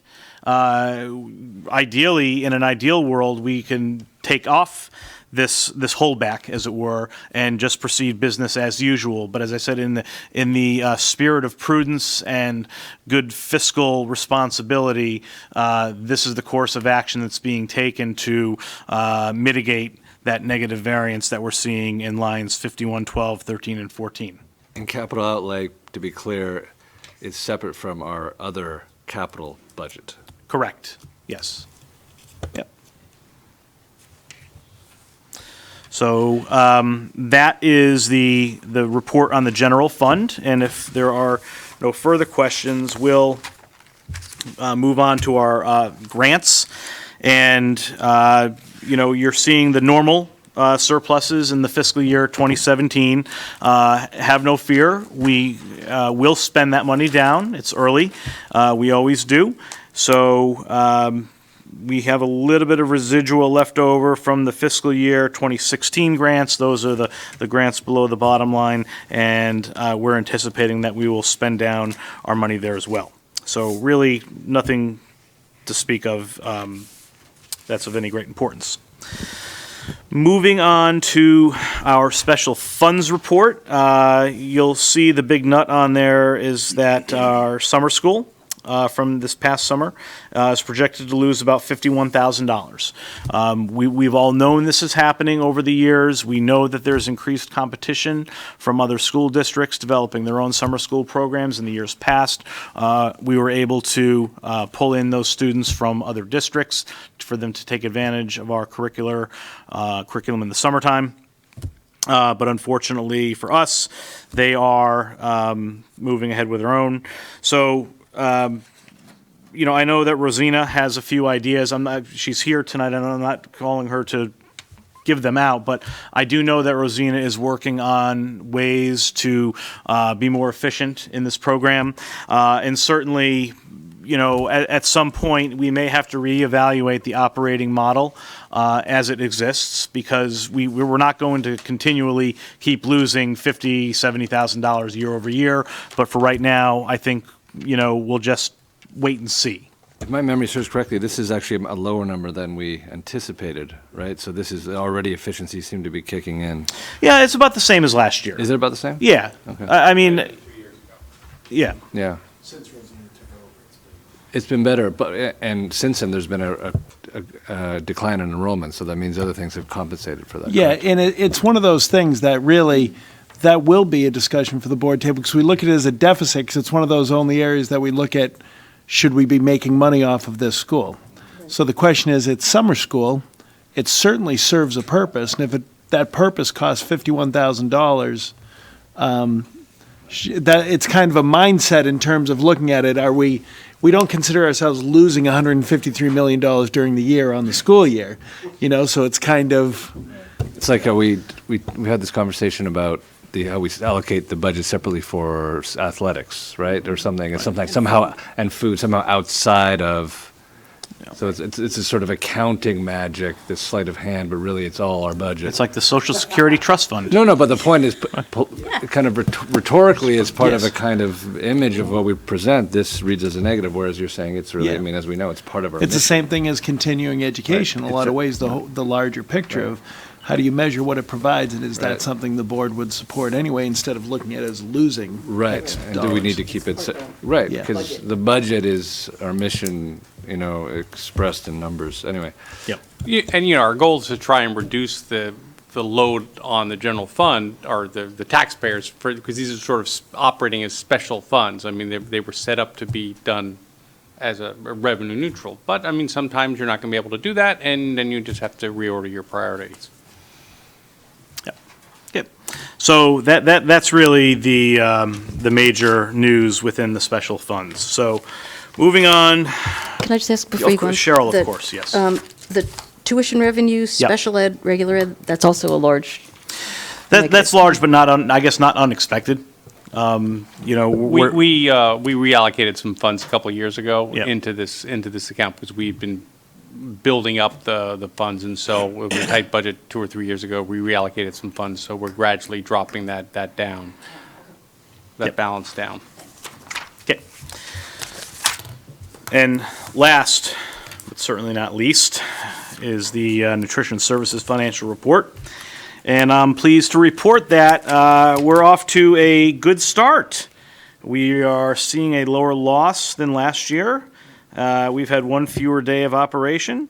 But, as the devil is always in the details, as you know with these things, and the bottom line is that lunches per day are down 1.2%, which is more than the 0.5% decline in enrollment. So, take the good news with a grain of salt, Really? You can't use salt. Oh, that's right, we can't use salt, so. What about sea salt? 1 grain is okay, that's not going to drive hypertension or anything. I think okay. But I think the key that we all, as we know, we've beaten this dead horse many, many times, is that we just have to be aware that the school lunch program is what it is, and, we'll have to jump off that bridge when we get to it. And obviously, we know that we've been kicking the can down the road when it comes to the salaries and the benefits with regard to the cafeteria workers. So that's where we're seeing it's blunting the negative trends that we're seeing with regard to the sales.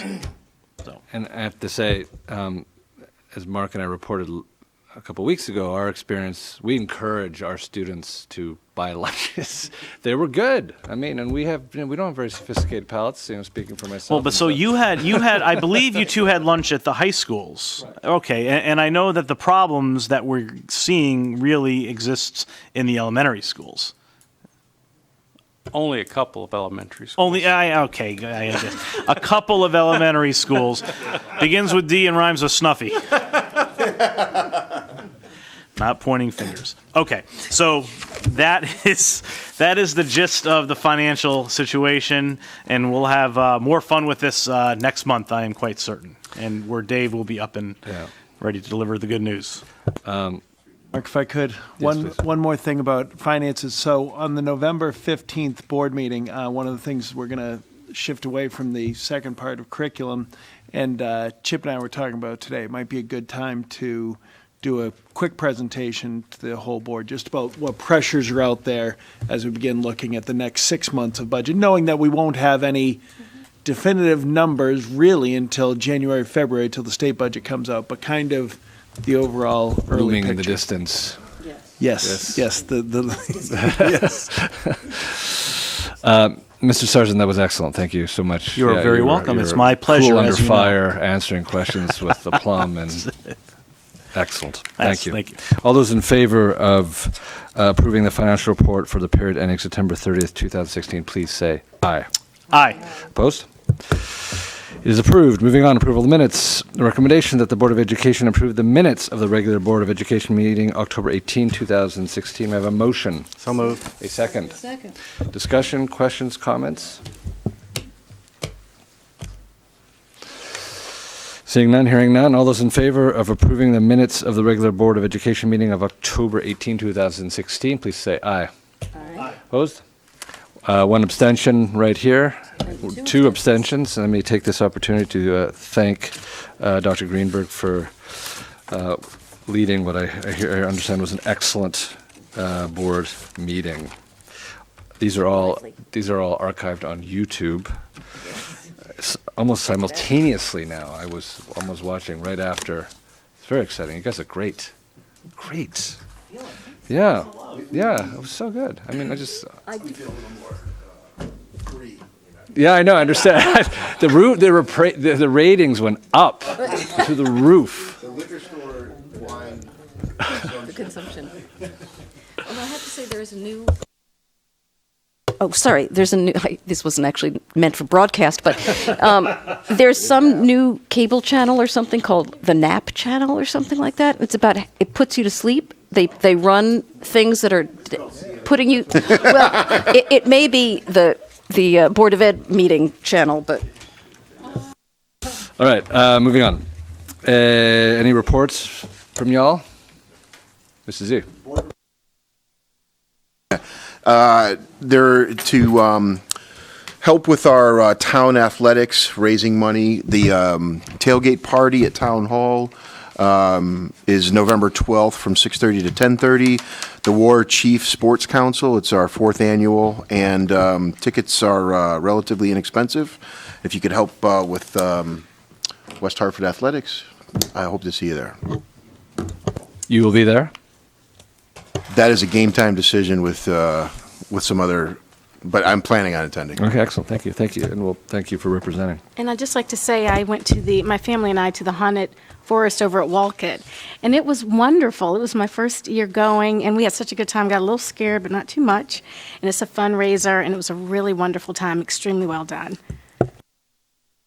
Happy Halloween, everyone. Yeah, Dave? Hey, I won't be able to attend, but this Saturday, Connecticut Loves to Read at Barnes & Noble. Saturday, 10 a.m. or 10:30 to 12:30. Correct me if I'm wrong. We're going to have celebrity readers there from Duffy, Mrs. Laverty, Ms. Perriello, and several others. And the proceeds from this event will benefit HANOC, the Hillcrest Area Neighborhood Outreach Center. And so if you have a chance, please drop by Blueback Square. It's sure to be a great event. Splendid, thank you. Anyone else? Unfortunately, our student board reps are not here tonight, so we wish them both well. Future business, announcement of future meeting dates here, November 15, December 6, and December 20. We'll round out the year. As Mr. Moore mentioned at the beginning of the meeting, our next big civic event is the election. We encourage all of you to vote. This is an honor and a privilege for us to do this in the history of the world, and you should take advantage of it and do so. Requests for future agenda items. I do have an alibi. For what? We have a open meeting December 1st, and at Charter Oak. So the listening tour, as I think we're calling it, is December 1st. I said I would mention again in November, and I will try to mention again at the next one. But it is December 1st, 7 o'clock, Mark? Six? Okay, 6 at Charter Oak, and we, all those watching, we would love for you to attend, because that's the premise, so that we can go out and listen to our constituents and make West Hartford better. Amen. Thank you. Bringing democracy to the people. Love it. Anything else? No más. Vámonos. All right. Comments from visitors? No? Catherine? No? Nothing? We do not have executive session. And have a motion to adjourn. So moved. I think Slivka stole the other gavel. If you're watching, I want it back. All those in favor of adjourning? Aye. We are adjourned.